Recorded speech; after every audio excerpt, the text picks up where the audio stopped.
बिस्मिल्लाहिर्रहमानिर्रहीम। अस्सलाम वालेकुम नाज़रीन, आप देखें प्रोग्राम सिटी एट 10। मैं हूँ आपकी मेज़बान अना यूसुफ।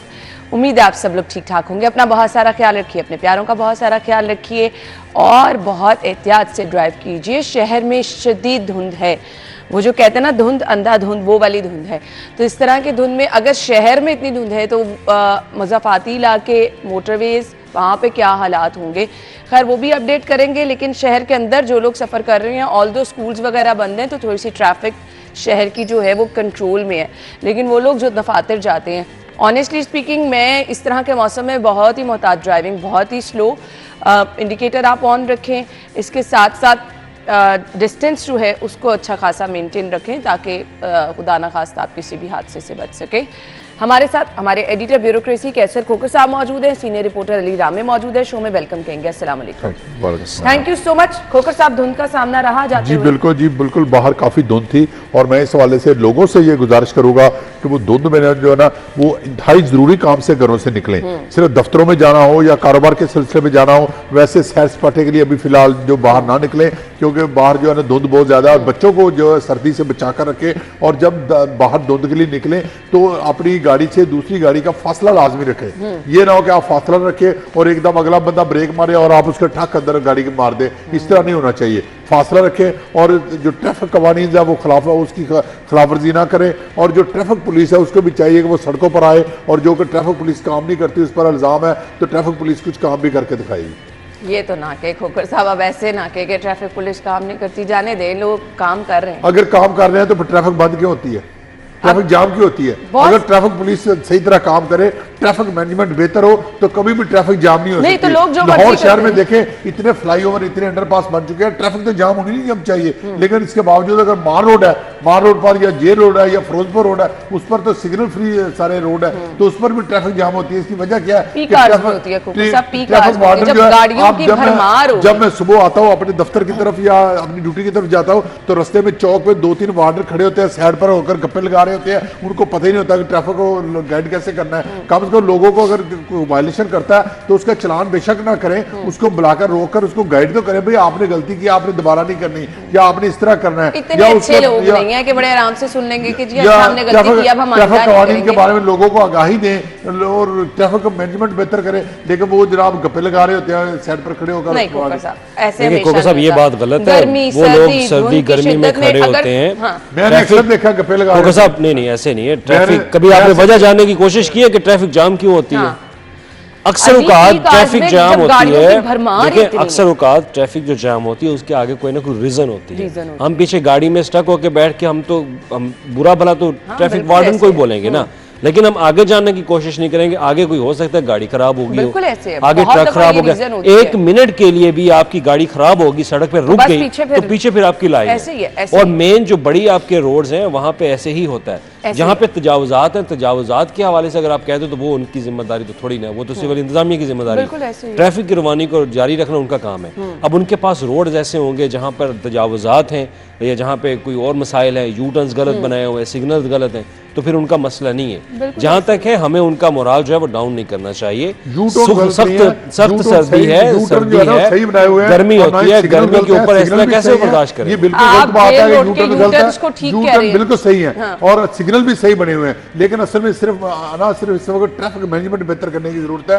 ट्रैफिक मैनेजमेंट जब बेहतर हो जाएगी, ट्रैफिक मैनेजमेंट के साथ होकर साहब आपकी और मेरी भी जिम्मेदारी है, आपकी और मेरी भी जिम्मेदारी है। जब ट्रैफिक मैनेजमेंट बेहतर हो जाएगी तो आपको शहर में फ्लाईओवर बनाने की जरूरत नहीं पड़ेगी। आपको फ्लाईओवर बनाने की जरूरत नहीं पड़ेगी, आपको अंडरपास बनाने की जरूरत नहीं पड़ेगी। ट्रैफिक मैनेजमेंट कैसे बेहतर हो? ट्रैफिक मैनेजमेंट बेहतर हो जाएगी, बता दें कैसे बेहतर हो। वार्डन काम करना शुरू कर दें और वार्डन तो काम कर रहे हैं। और इस वाले से जो ये क्या करते हैं, ये मोटरसाइकिलों पर ये ट्रैफिक मैनेजमेंट रोक लेते हैं साइड पर और मोटरसाइकिलों पर तंग करते हैं। गाड़ी वाले को कुछ नहीं कहते, बेचारे गरीब मोटरसाइकिलों वाले उनको तंग करते हैं।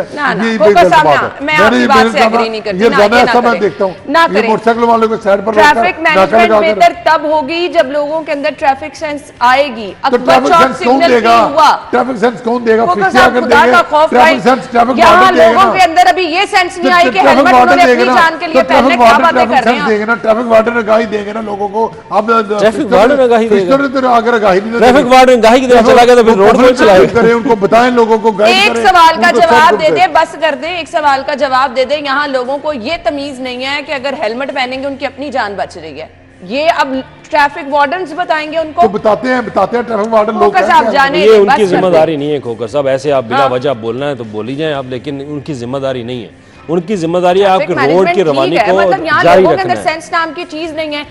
ये स्कूल और कॉलेजेस के अंदर बच्चों को पढ़ाना होता है और उसके बाद आपने बैनर्स लगा के सोशल मीडिया का इस्तेमाल करना होता है, लोगों को आगाह करना है, और ये हर चीज की जा रही है। आप उनके टिकटॉक्स के ऊपर देख लें, आप उनकी जो भी उनकी वेबसाइट्स हैं, टायर बस्टर लगने के बावजूद लोग उसको वन वे रोड को इख्तियार कर रहे हैं बाइकर्स। देखिए मैंने पहले आपको कहा था कि हमारी अपनी भी जिम्मेदारी है।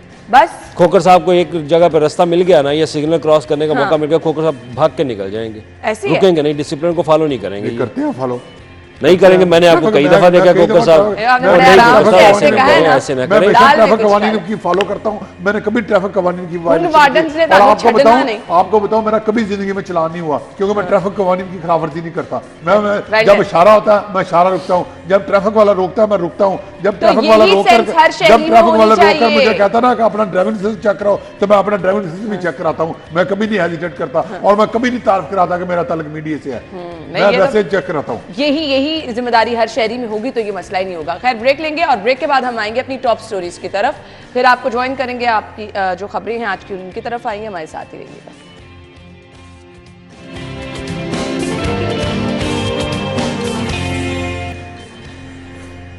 Welcome back.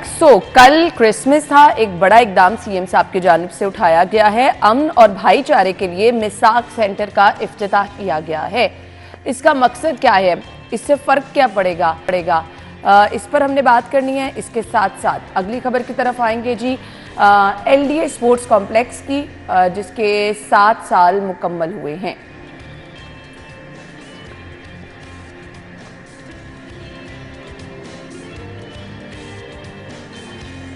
टिकटों की तकसीम और सीट एडजस्टमेंट के मामला पर मुस्लिम लीग नून की मुश्किलात में इजाफा, सीट एडजस्टमेंट पर मुस्लिम लीग नून और आईपीपी में डेडलॉक बरकरार।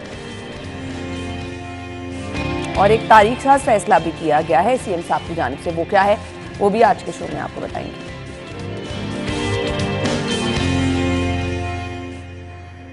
अच्छा जी, खबर यह है कि अमन और भाईचारे के कयाम के लिए मिसाक सेंटर का इफ्तिताह। अली से जान लेते हैं। अली, ये एक नया इनिशिएटिव है और वज़ीर आला पंजाब ने भी कल यही कहा कि जड़ांवाला वाक़े ने ये हमें एक आइडिया दिया कि हम एक ऐसा सेंटर जो है वो बना के चले जाएं जहाँ पर मिनॉरिटीज़ के जो भी मसाइल है वहाँ पर अलग से उनका डेस्क जो है वो उनकी शिकायत सुने।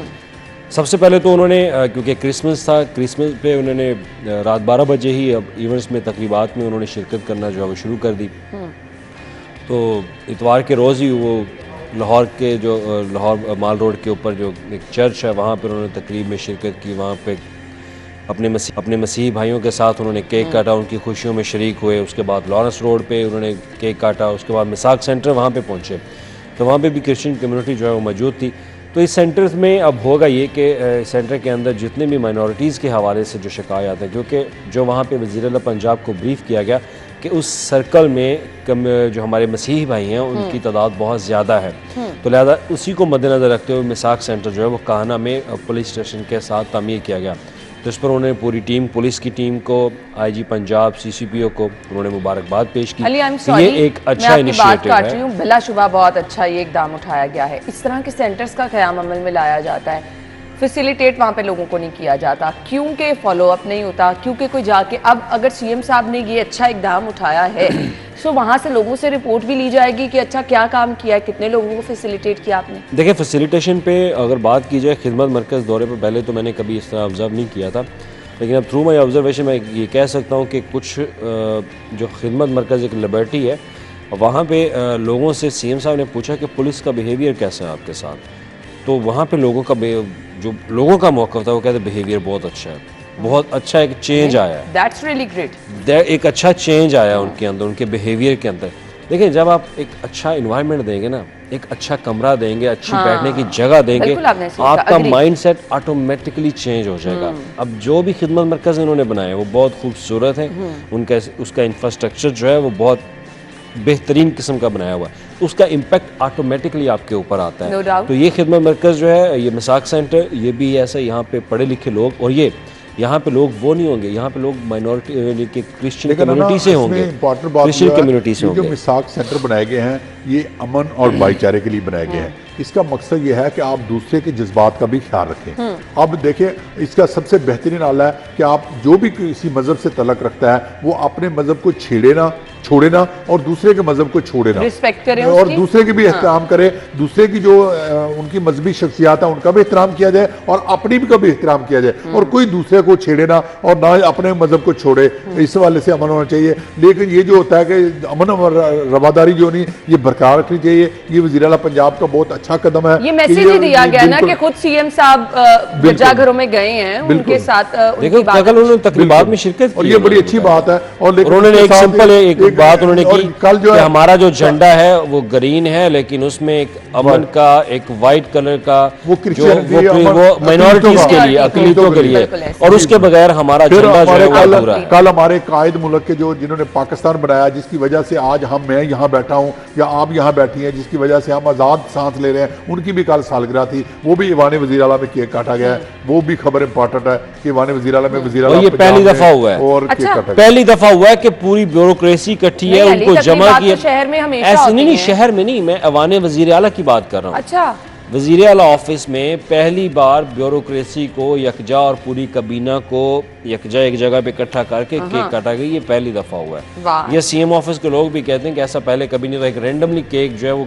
काट दिया जाता था, लेकिन यहाँ पे पूरी ब्यूरोक्रेसी को इकट्ठा किया हुआ था। तो अपनी नवैयत का ये एक अनोखा जो है वो इवेंट था कि जिसमें सारे मौजूद थे और उन्होंने मिलकर केक जो है वो काटा और सेलिब्रेट किया कायद की डे को। चलें, ये तो बहुत अच्छी चीज़ है और ये सेलिब्रेशन बनती हैं, बल्कि ना सिर्फ सेलिब्रेशन तक, मेरे ख्याल से इन स्पेशल डे पे आपको अज़म भी करना चाहिए। जी बिल्कुल, इस बात से अज़म जो होता है वो भाईचारा और अमन होना चाहिए। आप अपने भी जज्बात का ख्याल रखें, दूसरे का भी ख्याल रखें, और किसी भी सूरत में इंतहा पसंदी नहीं होनी चाहिए। ख्वाह कोई भी मजहब हो या फिरका हो या कोई ग्रुप हो या कोई ग्रोह हो, उसमें इंतहा पसंदी नहीं होनी चाहिए। जब आप इंतहा पसंदी की तरफ जाते हैं तो फिर आप दूसरे के जज्बात को कुचलने के लिए आप हथियार उठाते हैं और दहशतगर्दी करते हैं, बम धमाके करते हैं, अमन अमान को हाथ में लेते हैं, कानून को हाथ में लेते हैं। वो जो बात है वो नहीं होनी चाहिए, इंतहा पसंदी नहीं होनी चाहिए। दूसरे के भी जज्बात का ख्याल रखें, दूसरों को भी हक है जीने का, उनको भी हक है जीने का, उनको भी हक जीने का दे। किसी के जज्बात का ख्याल रखना जो है ये भी एक मजहबी रवादारी का सबक देती है। और मिसाक सेंटर में मैं बात कर रहा था, लेकिन खोखर साहब बोल पड़े थे बीच में। मिसाक सेंटर में जो लोग बैठेंगे ना डेस्क के ऊपर, वो आईजी साहब के जो उनके ब्रीफिंग दी वज़ीर आला को, वहाँ पे वो माइनॉरिटीज़ के लोग ही बैठेंगे। ठीक है, वहाँ पे फैसिलिटेट करने वाले भी उन्हीं में से होंगे। ठीक है, वो उनको फैसिलिटेट करेंगे, जो भी इंफॉर्मेशन उनको चाहिए होगी। अब जहाँ पे ऐसा सेटअप लगा दे वहाँ पे मेरा नहीं ख्याल कोई मसला आएगा। बिल्कुल ठीक है। और जैसे मैंने पहले बात की कि माहौल अच्छा देंगे, ऑटोमेटिकली इंसान का बिहेवियर जो है वो बिल्कुल चेंज हो जाता है, वो काम करते हैं। तो हम उम्मीद करते हैं कि ऐसे फैसिलिटेशन सेंटर जो है वो मजीद बनाए जाएंगे। और इस पर वज़ीर आला पंजाब ने कहा, मुझे लगता है कि वहाँ पर सहूलियात क्या है, इसको हमें ज़्यादा से ज़्यादा लोगों को बताना है ताकि मैक्सिमम लोगों को पता हो कि उनके लिए ये सहूलत है, उससे वो फ़ायदा भी उठा देखिए बिल्कुल सहूलियात के हवाले से हमें आगाह तो ज़रूर करना पड़ेगा, आगाही तो ज़रूर देनी होगी। आगाही देंगे तो लोगों तक पहुँचेगी। पुलिस का सोशल मीडिया बहुत ज़्यादा वायरल, लोग फॉलो तो करते हैं उनको, और वो इस तरह की और डॉक्टर साहब तो अपनी हर चीज़ लोगों तक पहुंचाने में बड़े एक्टिव हैं। तो इंशाल्लाह आप लोगों को बहुत ज़बरदस्त इसका फीडबैक भी मिलेगा। हमने ब्रेक लेनी है, ब्रेक के बाद अगली खबर स्टे विद अस।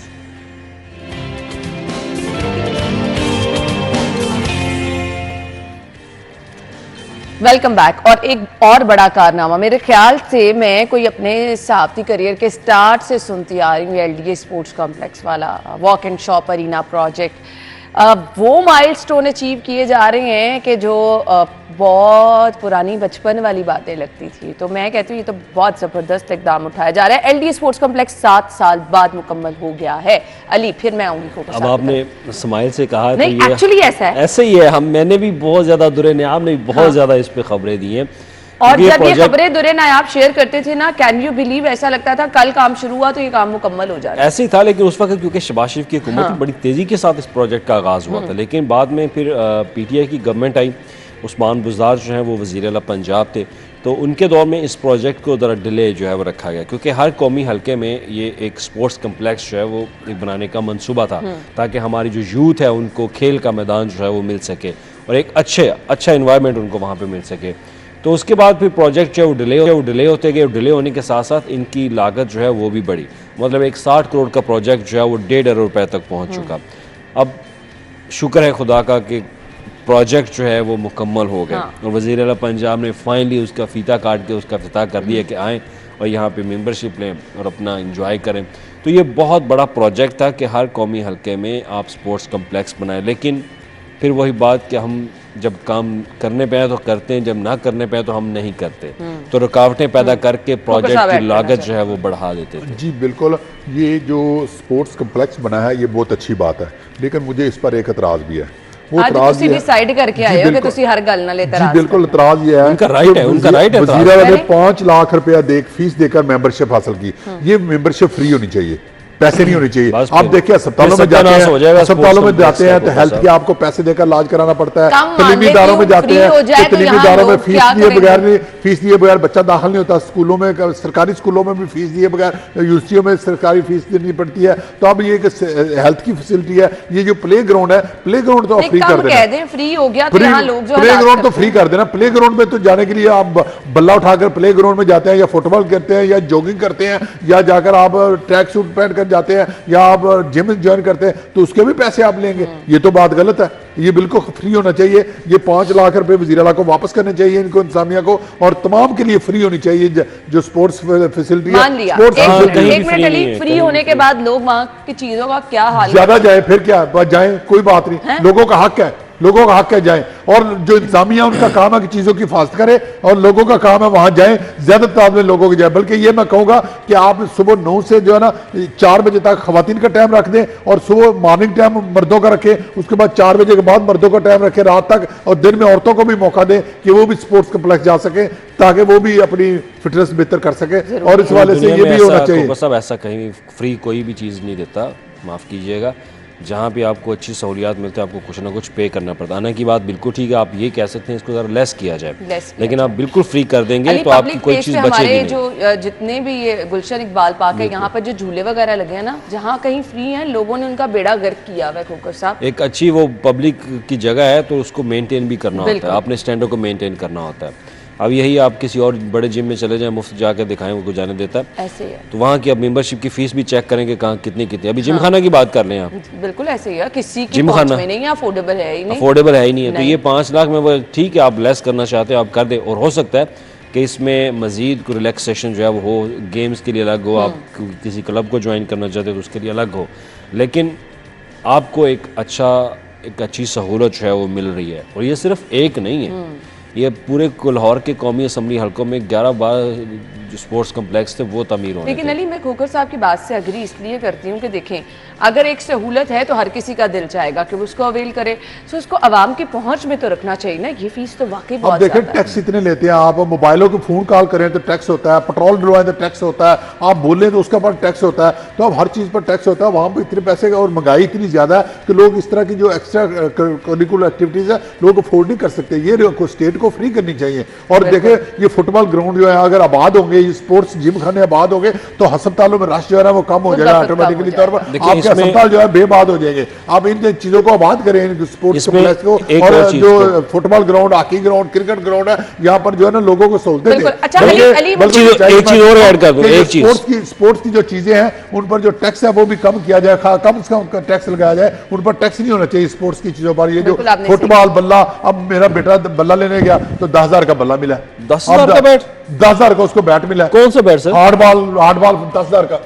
अभी से हार्ड बॉल खेलना शुरू कर दी तो वो तो और क्या करे, बल्ला वो छोटा बच्चा 7वीं क्लास में कहता मैंने हार्ड बॉल का बल्ला लेना है। अब देखिए, ये तो नहीं ना होना चाहिए। ये स्पोर्ट्स की चीजें तो सस्ती होनी चाहिए ना बच्चों के लिए। अब आपने बच्चे अब आपको मजा मिल गई है, गुस्सा क्यों? 10,000 का बैट, बच्चों के शौक को रोका भी नहीं जा सकता। एक बात मैं ऐड कर दूं कि ये स्पोर्ट्स कॉम्प्लेक्स में जो खेलने वाले लोग होंगे ना, बच्चे होंगे, जिनमें वाकई टैलेंट है उनको स्पोर्ट्स बोर्ड उनको रिकमेंड करेगा, उनको फ्री होगा। चले फिर ये तो अच्छा इकदाम है, लेकिन अगेन खोकर साहब का गुस्सा तो वो समझ आ रहा है कि उनके पैसे बाबा लग गए, लेकिन 10,000 का आपने करना ये है थोड़ा सा लोगों की पहुंच में अगर ये चीज हो जाएगी तो फिर इन स्पोर्ट्स कॉम्प्लेक्स का फायदा भी हमें होगा, रिटर्न भी अच्छा मिलेगा। ब्रेक के बाद आपको ज्वाइन करेंगे।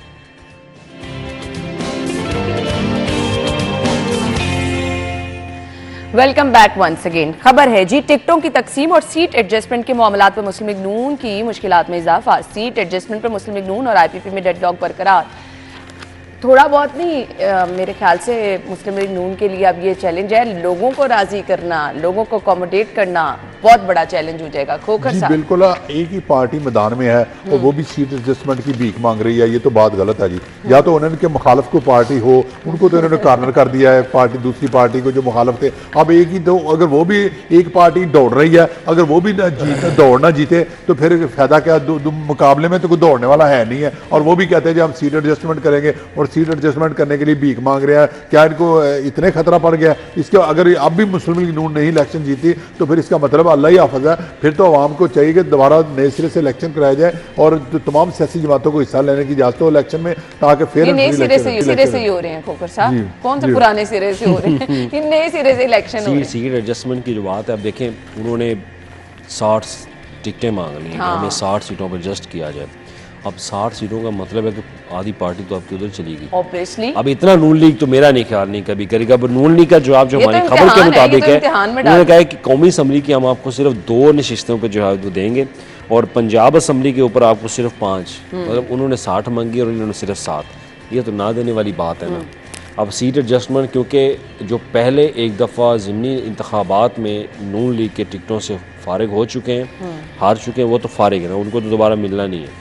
अब जो नए सिरे से आ रहे हैं उनको देखते हैं कि खबर के मुताबिक सिर्फ 7 सीटें एडजस्टमेंट के लिए मिल रही हैं। तो सीट एडजस्टमेंट नून लीग मेरा नहीं क्या, क्योंकि वो पूरे ज़ोर शोर के साथ कौमी असम्बली में अपनी सीटें जो है वो ज़्यादा से ज़्यादा लेकर आना चाहते हैं। नाराज हो जाएंगे ये सीट एडजस्टमेंट वाले मामलात पर आते हैं, बड़े बड़े नाम हैं। ये भी आपने एक राम करने के लिए किसी को कुछ ना डालना तो ज़रूरी होता है ना आपका। तो ये आपने जो फिर वो कहते हैं कि लंदन प्लान जो है, तो अगर उसमें ऐसी कोई बात डिस्कशन हुई है, क्योंकि वहाँ पर जो आईपीपी के लोग हैं वो बहुत जाके मीटिंग्स करते रहे हैं, उन्होंने मीटिंग्स की हैं, तो मीटिंग्स में आखिर उनको कोई ऐसा एक बावर करवाया गया था कि हम आपको नज़रअंदाज नहीं करेंगे, तो फिर उसी वादे के मुताबिक उनको आगे चलना होगा। अगर ये वादा पूरा नहीं करते तो फिर यही जो एक डंपिंग स्टेशन बनाया ये उनके खिलाफ हो जाएगा। बिल्कुल ऐसे ही है, फिर अच्छे तरीके से मामलात नहीं चल सकते, वो नहीं चल सकते। फिर नहीं चल सकते क्योंकि सियासत है। सियासत में अब मियाँ साहब जो हैं, मियाँ साहब ने अपने तरीके के साथ उन्होंने अपनी कौमी असम्बली में जगह बनानी है और उन्होंने अच्छी खासी सीटें उन्होंने वहाँ पे ले ली। और पंजाब में अगर वो सीटें देते तो वो इतनी ज़्यादा दे नहीं सकते, क्योंकि उन्होंने पहले तजर्बा ये देख लिया है। अब वो अपने लोगों को एडजस्ट करना चाह रहे हैं कि उनके लोग जो हैं वो ज़्यादा से ज़्यादा आएँ, ताकि वो एक अच्छा इम्प्रेशन जो है वो ताकि लोगों में भी आए कि अब नून लीग के अंदर वो वाले लोटे नहीं है। बिल्कुल आपने सही कहा।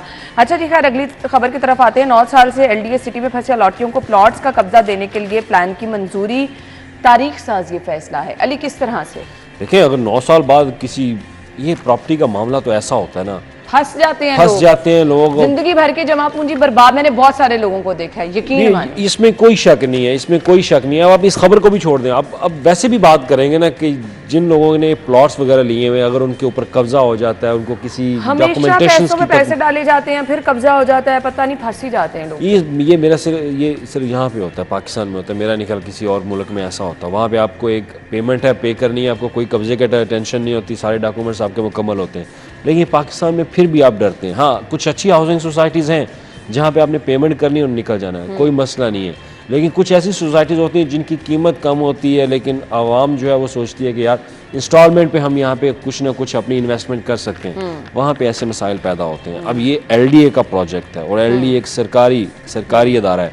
अगर वहाँ पे ऐसा हो जाना तो फिर ये बड़ी मुश्किल बात है। और 9 साल बाद अगर ब्लॉक सी में किसी को कब्ज़ा जो है वो अब हाउसिंग के मुताबिक जो है हाउसिंग के रिलेटेड वो बहुत ज़्यादा हैं उनके मसाइल। बिल्कुल। लोग जगह जगह उनको बताते थे कि 10-10 साल 20-20 साल से चक्कर लगा रहे हैं लेकिन उनके मसाइल हल नहीं हो रहे। तो ये एक अच्छा इनिशिएटिव है कि अगर खुदारा अगर हो रहा है तो मेरा ख्याल एक अच्छी चीज़ है ये। खोखर साहब जी बिल्कुल, ये बहुत अच्छा कदम है कि चलो लोगों को छत तो मिली है। 9 साल तो बहुत छोटी बात है, यहाँ तो 20-20 साल से लोग धक्के खा रहे हैं। और जो ये तो LDA की बात है, अगर आप प्राइवेट हाउसिंग सोसाइटियों में जाएं तो वहाँ तो फ्रॉड बहुत ज्यादा हो रहे हैं। अच्छा। फाइलों के साथ घपले हो रहे हैं और आपको पता नहीं नैब में केस जाते हैं इस वाले से, लोगों के साथ बड़े फ्रॉड हो रहे हैं। ये बहुत बड़ा माफिया है, लोगों को बहुत मिल बड़ा गया। माफिया तो है मैं तो इसमें। समझता हूँ कि लोगों को चलो शुक्र है, कहते हैं देर आए दुरुस्त आयद होता है, ये बात लेकिन है। अली ये चले ये वाला काम तो हल हो गया, अब बाकी जिस तरह लोग मुतासिर बाकी हो रहे वही हैं, ना, नहीं, बाकी awareness ही नहीं मैं है। वही सोच रहा हूँ कि ये तो एक LDA की थी। जो प्राइवेट हाउसिंग सोसाइटीज़ हैं वो लोगों के साथ क्या कर नहीं जी, रही इनको हैं, लगाम डालनी बहुत जरूरी है। इनको लगाम डालनी पड़ेगी। आपको कुछ ना कुछ करना पड़ेगा। अगर जब आप ये देखें कि अब घर खरीदना आसान बात नहीं, पूरी जिंदगी की पूरी जमा आपकी जमा पूंजी लग जाती है। तो ये सिर्फ पाकिस्तान में होता है, बाकी किसी दुनिया में। और इसीलिए ओवरसीज जो है वो कोशिश ही नहीं करते कि वो पाकिस्तान में इन्वेस्ट करें। हाँ, ऐसे ही है, बिल्कुल। मुख्तलिफ मुतअद्दिद ऐसे ओवरसीज़ हैं जिनकी शिकायत जो है वो ओवरसीज़ का जो कंप्लेन सेल है वहाँ पे पड़ी हुई हैं कि हमारे प्लॉटों पे कब्जा हो गया। ऐसे ही है, बिल्कुल मतलब कोई बात है करने वाली को, कोई पूछने वाला नहीं है इनको। ये तो अब अल्लाह करके वज़ीर आला पंजाब ने इस बात का नोटिस लिया, उन्होंने लोगों से पूछा, उन्होंने बताया कि हमारे ये मसाइल हैं। तो उस पर उन्होंने कमिश्नर लाहौर को, क्योंकि उनके पास LDA का चार्ज है, इजाफी चार्ज है, तो उनको कहा कि इन लोगों के मसाइल को आप हल करें ताकि लोग हाउसिंग के मामले के ऊपर उनके घरों के जो उन्होंने इन्वेस्टमेंट की हुई है वो मसाइल उनके हल होने चाहिए।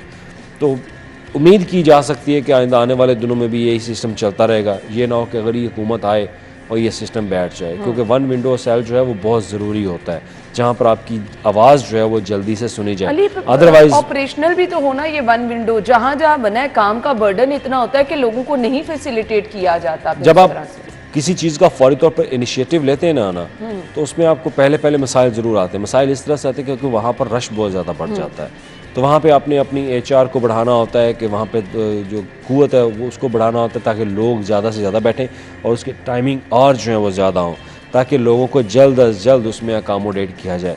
जब आप फौरी आप एक सेल बना देते हैं ना तो सेल में जितने लोग मुतासरीन उन लोगों ने वहीं पे रुक करना है, तो उसका भी एक प्रेशर होता है वहाँ पे। तो एक आहिस्ता आहिस्ता अगर इनिशिएटिव आपने ले लिया तो लोगों को पता चलता जाएगा, मसाइल जो हैं उनके आते जाएंगे। लेकिन अब रिक्वेस्ट है जो वहाँ पे सेल पे लोग बैठे हुए हैं, खुदारा जो लोग आपके पास आए हैं दादरसी के लिए उनकी दादरसी करें, उनकी बात सुने और उसके मसले का हल जो है वो निकालें। ये ना हो कि मसले का हल निकालने की बजाय फाइल के नीचे जो है वो आप उनसे कहें कि हमें पैसे दें, ये बात मत कीजिएगा। वो बंदे हर अपनी जमा पूंजी लगा के वहाँ पर आए होते हैं, तो इस तरह का सिस्टम जो है वो नहीं होना चाहिए। और वैसे भी हाउसिंग के ऊपर जो प्राइवेट हाउसिंग सोसाइटीज़ बनाई जा रही हैं इनके ऊपर कोई लॉ होना चाहिए। चेक एंड बैलेंस देखें प्लान पता नहीं किस तरह से उनके अप्रूव हो जाते हैं। वो खोखर साहब ने बात बिल्कुल ठीक है कि वो उसको डिस्प्ले इतना खूबसूरत करेंगे अट्रैक्शन के लिए कि लोग उनके पास आएं, लेकिन जब अंदर जाते हैं देखते हैं तो वो कुछ और चीज़ें होती हैं। आप महकमा हाउसिंग का जो एक प्लान है उन्होंने रूल्स और पॉलिसी अप्रूव की हुई है उसके मुताबिक अगर सोसाइटीज़ बनना शुरू हो जाएं तो फिर तो बड़ी बात है।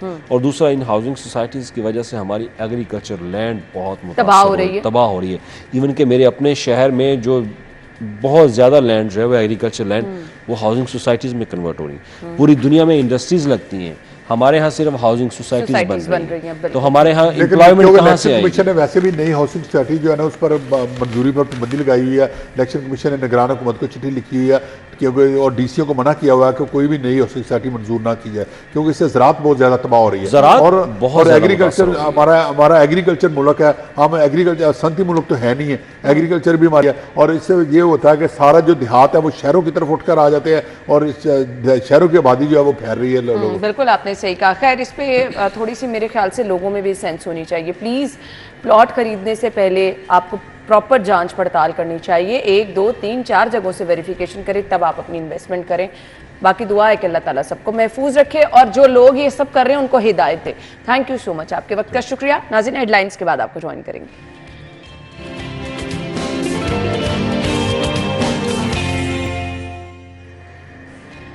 वेलकम बैक नाज़रीन, प्रोग्राम में आपको एक बार फिर से खुशामदीद कहेंगे। ये सेगमेंट हमारा अहम इसलिए भी है कि बहुत ज़्यादा रश देख रहे हैं हम अस्पतालों में, हर बच्चा मुतासर नज़र आ रहा है क्योंकि सर्दी बढ़ रही है। तो सर्दी से हर बच्चा मुतासर हो रहा है। अब उस पर एहतियात क्या करनी है, नमूनिया पे हमने बात करनी है कि बेसिकली ये है क्या। और नॉर्मली टर्म हम सुनते हैं कि एक दफ़ा अगर आपके बच्चे को सर्दी लग गई है तो हर सर्दियों में उसकी तबीयत ख़राब होगी। सो पहली सर्दी गर्मी से आपको बच्चों को बचा के रखना है। ये घर में अक्सर बड़े बातें कर रहे होते हैं, सो आपने बचा के कैसे रखना है अपने बच्चे को। बहुत सारे लोग कहते हैं जी गर्म चीज़ों का इस्तेमाल बच्चों को कराना चाहिए, दूध में शहद डाल के दें, पानी में शहद मिक्स करके दें, कहवे बच्चों को घर में बना के दें। ये होम रेमेडीज़ बहुत सारे पेरेंट्स करते भी हैं। इस पे भी हम डॉक्टर साहब से उनकी राय जानने की कोशिश करेंगे। आपने सर्दी की शिद्दत से महफूज कैसे रखना है, नमूनिया बेसिकली है क्या, इसकी अलामात क्या हैं, इसका इलाज क्या है, और महकमा सेहत ने जो अलर्ट जारी किया है क्या वाकई ही इसके पेशेंट बहुत ज़्यादा आ रहे हैं। इस पे बात करने के लिए हमारे साथ बहुत ही मोहतरम हमारे मेहमान मौजूद हैं। प्रोफेसर डॉक्टर जुनैद रशीद साहब ने ज्वाइन किया है। इनके बारे में बताती चलूँ जी, chairman department university of child health sciences children hospital हैं। अपने मेहमान को वेलकम करेंगे। अस्सलाम वालेकुम सर। जी वालेकुम अस्सलाम। बहुत अहम मौजू है जिस पे आपने ये प्रोग्राम मैनेज किया है।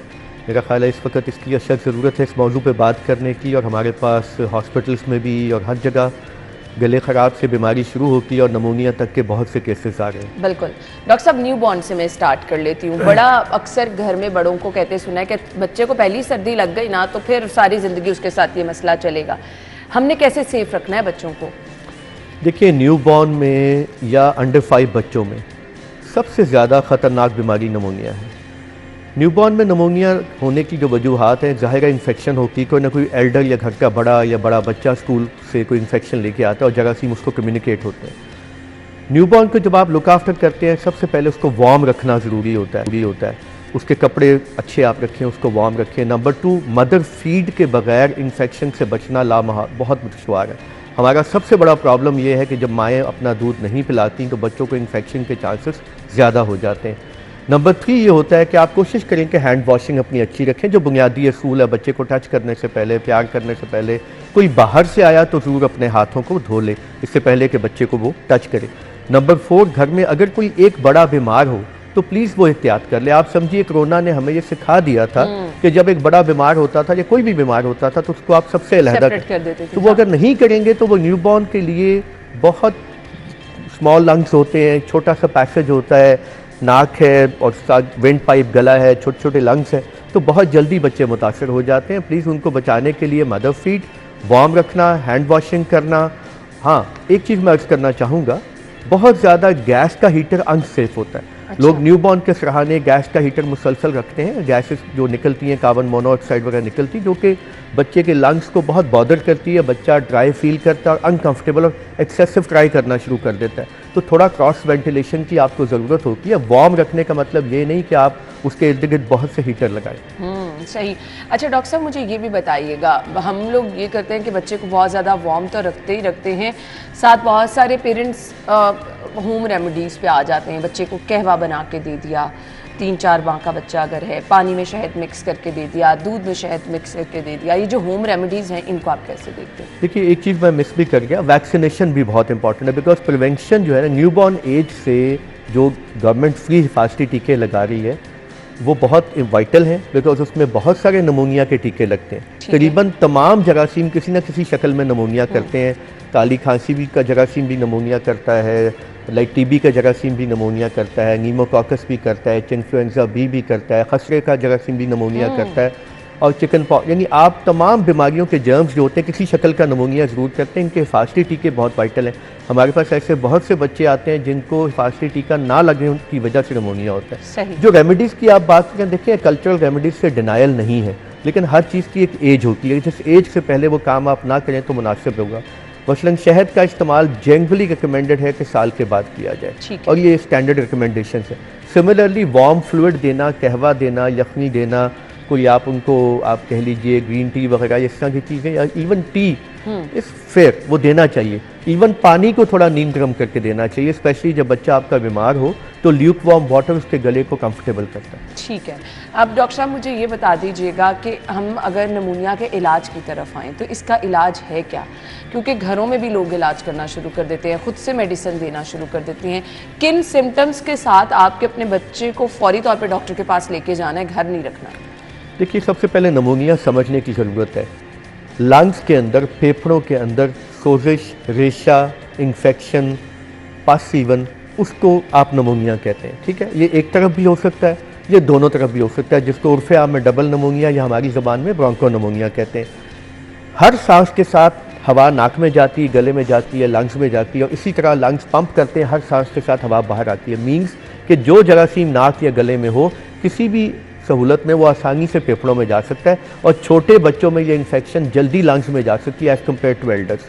तो जो वार्निंग साइंस होते हैं, अगर एक बच्चा सिंपल खांसी कर रहा है, नज़ला ज़ुकाम है, गला ख़राब है, कुछ बच्चों की आवाज़ बैठ जाती है, वार्निंग साइंस 4-5 होते हैं। नंबर 1, बच्चा एबनॉर्मली स्लीपी, वनूदगी का शिकार, लिथार्जिक, सुस्त, निढाल। कई बच्चे खांस रहे होते हैं, भाग दौड़ रहे होते हैं। नंबर 2 वार्निंग साइन होता है नॉट फीडिंग वेल, के डॉक्टर साहब ये दूध नहीं पी रहा, सुबह से ये पड़ा हुआ है, दूध नहीं मांग रहा। नॉट फीडिंग वेल के भी 2 किस्से हैं, एक ये कि नाक बंद है, पिया नहीं जा रहा, लेकिन बच्चा मांग रहा, एक्टिव है। एक ये कि बच्चा सुस्त है, उससे दूध पिया ही नहीं जा रहा, वो लेना ही नहीं चाह रहा, ये वार्निंग साइन है। नंबर 3 सांस का तेज चलना। नॉर्मली बच्चे जो हैं, इनके सांस की रफ्तार उम्र की मुनासबत से फ़र्क है। न्यूबॉर्न करीबन अपर लिमिट हम लेते हैं कि अगर एक बच्चा 60 ब्रेथ पर मिनट से ज़्यादा सांस ले, 2 माह से 1 साल का बच्चा 50 दफ़ा से ज़्यादा सांस ले, 1 साल से 5 साल का बच्चा 40 दफ़ा से ज़्यादा सांस ले, और 5 साल से ऊपर का बच्चा 30 टाइम से ज़्यादा सांस ले, तो ये रैपिड ब्रीदिंग की गिनती में आ जाता है। तो तेज़ सांस होना, फिर पसलियों पे खिंचाव होना, कि जब बच्चे सांस ले रहे हैं तो उनकी पसलियाँ अंदर जा रही हैं, जिनको चेस्ट एंड्रॉइंग हमारी ज़ुबान में कहा जाता है, ये नमोनिया के अगले लेवल की निशानी है। चुनाचे कोई बच्चा एबनॉर्मली स्लीपी हो, तेज़ बुखार हो 104, 105, दूध सही ना पी रहा हो, सुस्त और निढाल हो, तेज़ सांस ले रहा हो, पसलियाँ चल रही हो, ये सब वार्निंग साइंस। सही। डॉक्टर साहब, इलाज इसका क्या है? देखिए, इलाज इसका 2-3 तरीके से है। पहला तो प्रिवेंशन, हमने अर्ज़ किया कि फांसी, टीके वगैरह। इलाज एंटीबायोटिक है। एंटीबायोटिक का मुनासिब इस्तेमाल बच्चे की उम्र की मुनासबत से, डोज की मुनासबत से, जरासीम को ज़हन में रखते हुए, मुद्दत की मुनासबत से खुद से ओवर द काउंटर ना लीजिए, किसी हेल्थ फैसिलिटी में जाइए, इसकी बहुत सहूलतें दस्तयाब हैं, और उसकी मुनासबत से जाके अपनी दवा का इलाज कीजिए। हाँ, अगर वायरस हो तो कई दफ़ा एंटीबायोटिक काम नहीं करती। न्यूट्रिशन बहुत इंपॉर्टेंट है, खाना पीना। आपके सांस के सिस्टम के लिए 4 विटामिन या 4 मिनरल कह लें, विटामिन मिनरल। जिंक बहुत इंपॉर्टेंट होता है फेफड़ों के लिए, विटामिन ए होता है, विटामिन डी होता है, विटामिन सी होता है।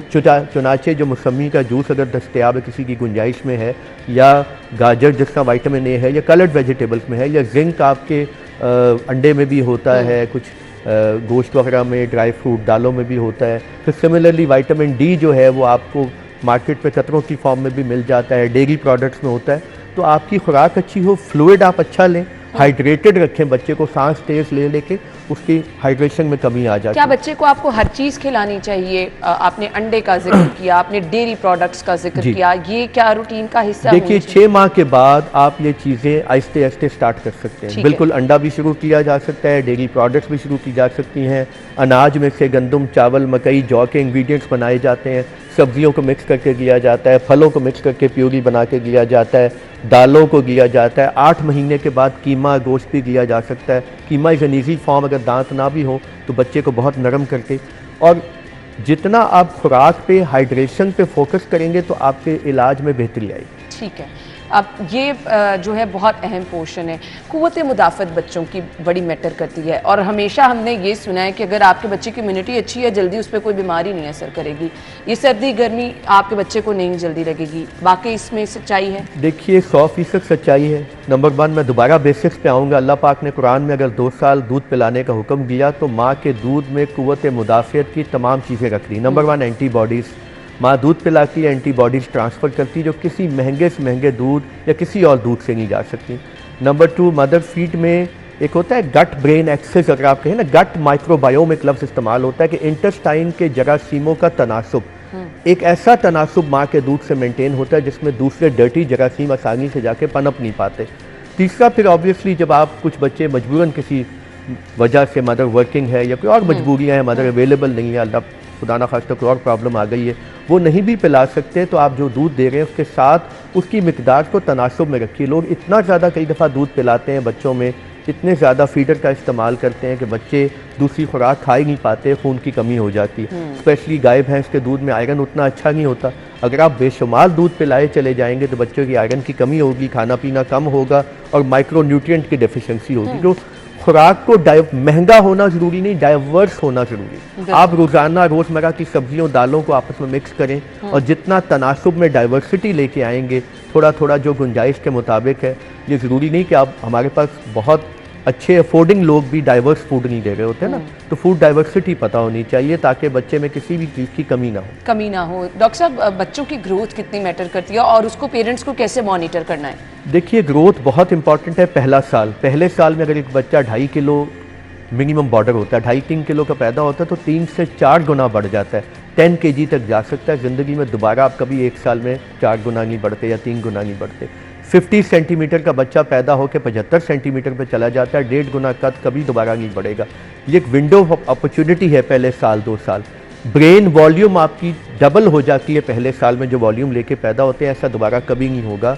80% ब्रेन आपका 3 साल तक बन जाता है। इतनी अल्लाह पाक ने रैपिड रखी हुई लर्निंग, 2 साल से लेके 8 साल के बच्चे को आप 4 जुबानें सिखा सकते हैं, मेरी उम्र पे नहीं सिखा सकते।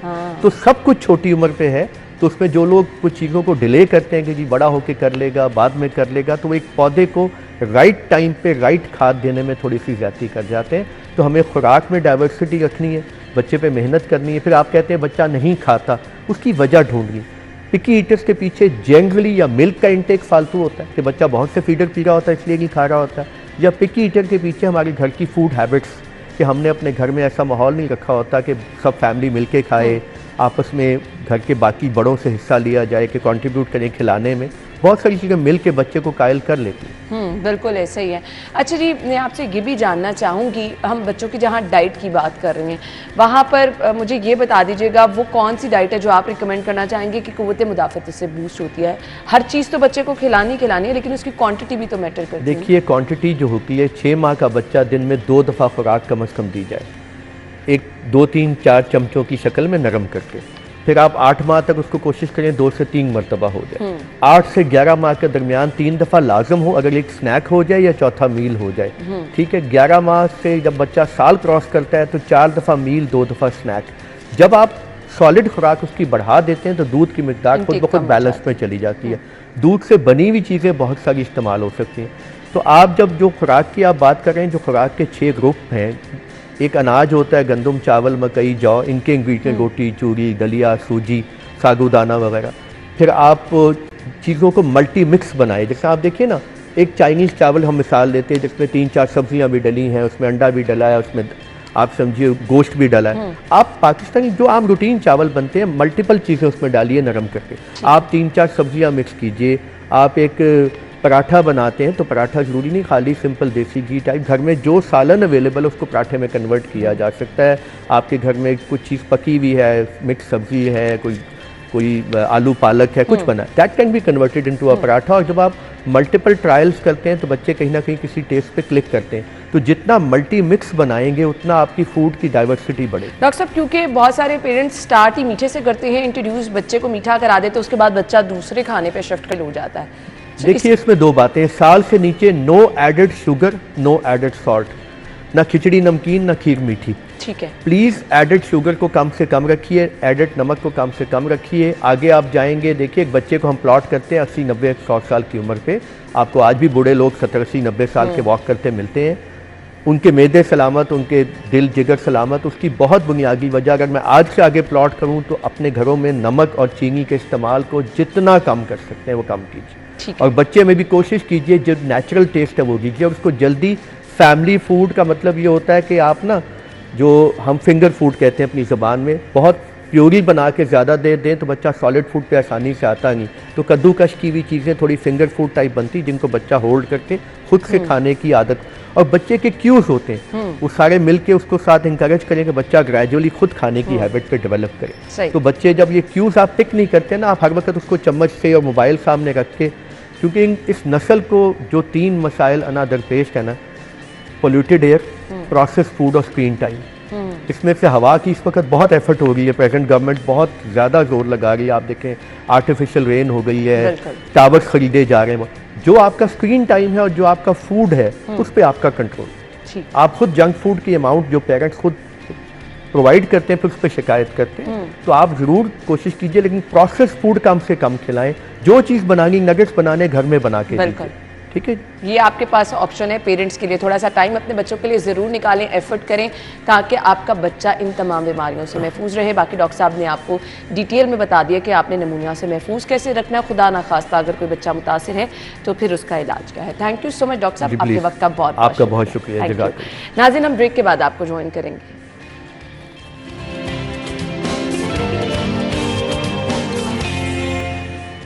Welcome back once again. Doctor Junaid हमारे साथ मौजूद थे ब्रेक से पहले और हमने बच्चों पे स्पेशली बात की। अब जब बात होती है कुव्वत मुदाफ़त की, बच्चों की खुराक की, तो बच्चों के लिए वो ग़िज़ा का कौन सा पोर्शन है जो कि 6 मंथ से स्टार्ट कर देना चाहिए और उनके लिए बहुत ज़रूरी है। बच्चों को आदत कैसे डेवलप करनी है, ये बड़ा ज़रूरी हो जाता है। सो हमारे साथ माहिर ग़िज़ायात मौजूद हैं डॉक्टर जवेरिया महमूद। उनको वेलकम कहेंगे और उनसे जानेंगे कि वो कौन सी खुराक है जो बच्चों की कुव्वत मुदाफ़त बढ़ाती है। रोज़ाना रूटीन में आपको बच्चों की खुराक का वो चीज़ें हिस्सा बनानी है। अस्सलाम वालेकुम। वालेकुम, कैसी हैं? कैसी है? Thank you so much. ठीक ठाक है, अल्लाह का शुक्र है। थैंक यू, आपके वक्त का बहुत बहुत शुक्रिया। हमने अभी बात की कि बच्चों को नमूनिया हो जाता है, सर्दी लग जाती है, ऐसे में खुराक का एक बहुत अहम रोल होता है। सो ये वो कौन सी खुराक है जो आपके बच्चों को सर्दी की शिद्दत से भी बचाती है, कुव्वत मुदाफ़त भी बढ़ाती है? नंबर 1 ये कि मछली की यखनी का इस्तेमाल या मुर्गी की यखनी का इस्तेमाल। बच्चे की बेसिकली जैसे सर्दियों का मौसम है, नमूनिया, फीवर्स या जैसे ज़ुकाम, इस तरह की जो शिकायत है, और अगर आप चाहते हैं कि बच्चे की कुव्वत मुदाफ़त भी अच्छी रहे और साथ ही साथ वो हेल्दी तरीके से, जो सर्दियों की कुछ माँ है ये भी हेल्दी तरीके से गुजारे, तो इसमें वैसे तो आपको पता है बच्चे जब ज़्यादा बीमार होने लगते हैं फिर एकदम उसको नॉर्मलाइज करवाना शुरू कर देते हैं, या और कई हरबे टोटके या जो ऑनलाइन सही गलत जो चीज़ मिल रही होती है माँ बाप कर रहे होते हैं। तो बेसिकली जो न्यूट्रिशन है, जो हेल्थ है, वो इज़ एवरीथिंग। वो एक बच्चे की सेहत का ख्याल रखना एक माँ का और एक बाप का भी इक्वली फ़र्ज़ है। ये नहीं कि सिर्फ मदर ही उसका ख्याल रख रही है, फादर्स का भी बनता है कि आप इवन बाहर लेके निकल रहे हैं तो उसका नाक कवर करें। जैसे आजकल शाम को है ना फोक बहुत हो जाती है और शादी ब्याह के फंक्शंस का टाइम चल रहा है, तो बच्चों को बिल्कुल भी निगलेक्ट किया जाता है, उनको देखा नहीं जाता, उनको नाक कवर होना चाहिए। छोटी छोटी सी चीज़ें, फर्स्ट ऑफ ऑल कि आप एहतियाती तदाबीर करें।